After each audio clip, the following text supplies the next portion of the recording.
I'm back, so I decided to have you guys come spend the day with me. Hopefully you can hear me through this mask, but DC is still a pretty cool town.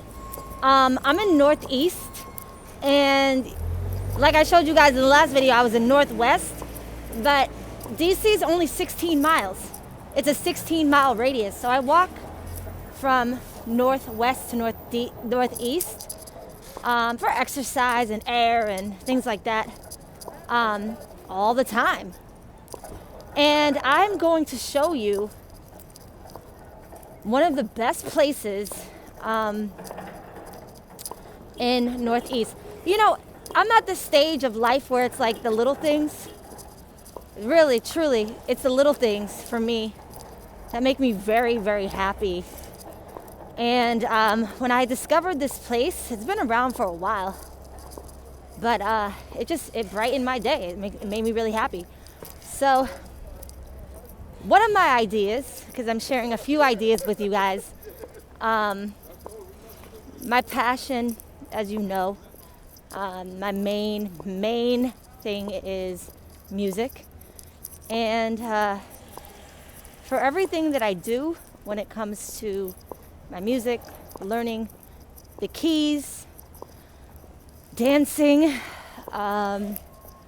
learning my voice, writing songs, practicing songs, and flirting with production, it takes quite a bit of my time. And I have so many ideas, and sometimes I question if I'm going to be able to make all of these ideas happen within a lifetime. And so I say this to say that I'm going to put it out there in the universe, but just because it may be my idea does not necessarily mean that I need to spearhead it.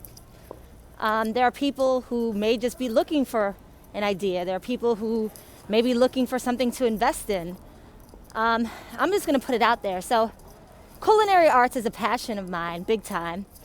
And I've told you guys my father owned a vegetarian restaurant in Atlanta. That's kind of where I got my interest in culinary arts, as well as vegetarianism and being plant-based, from my father's spot.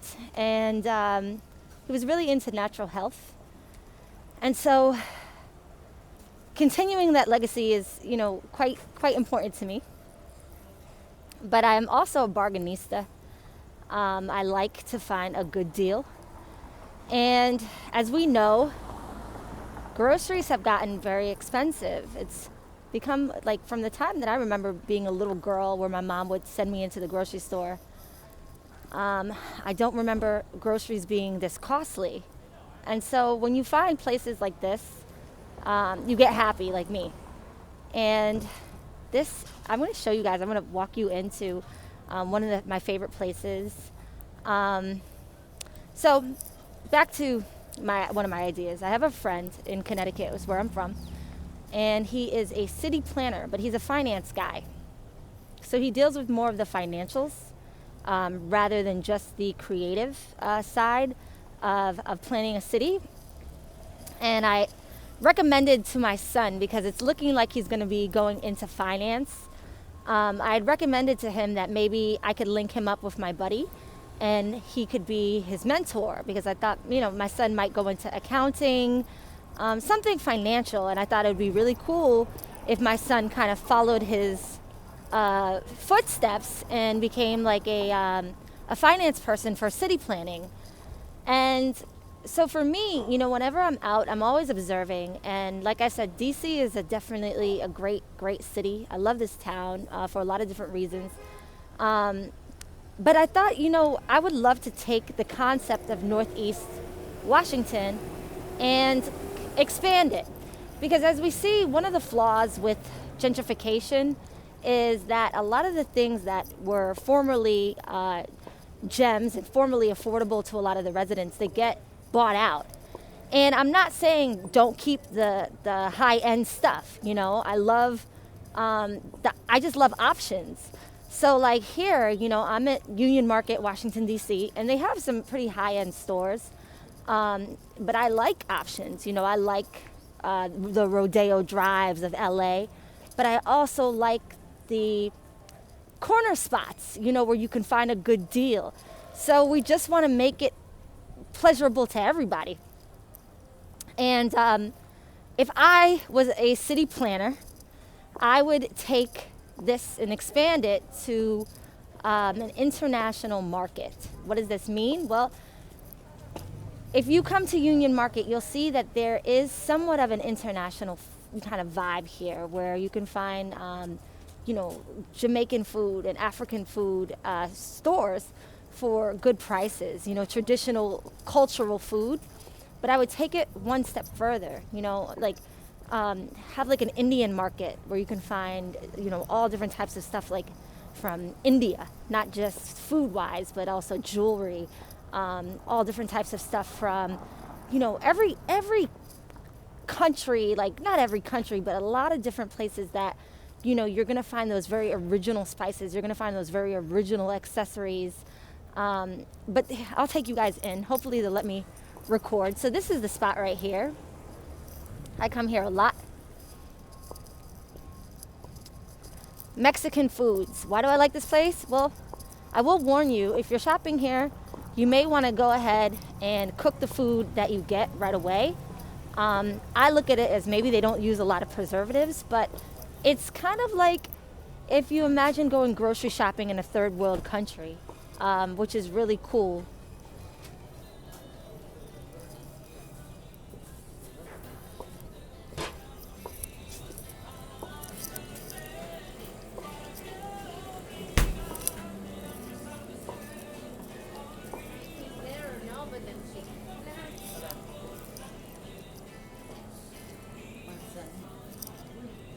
So you guys can see, but what I love the most is like the prices. Prices are incredible. How are you? Good to see you.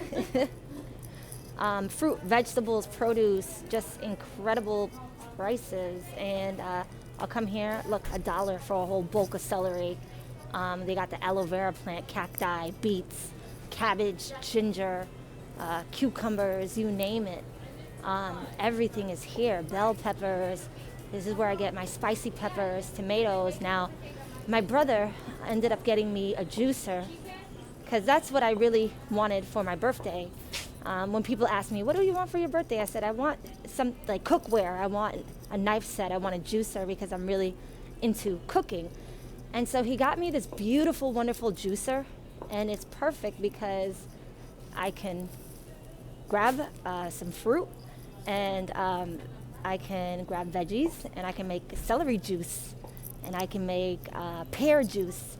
And we are so used to and accustomed to different types of juices, but I said, I don't think that we've explored the juice avenue enough.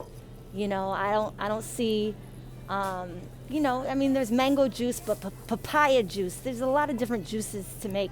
So that's kind of my next endeavor. I'm super excited. I'm about to grab some fruit and vegetables. Plums are like my favorite fruit, so I'm gonna make sure I grab some plums, pears, apples, all that stuff. Until next time, guys. Peace.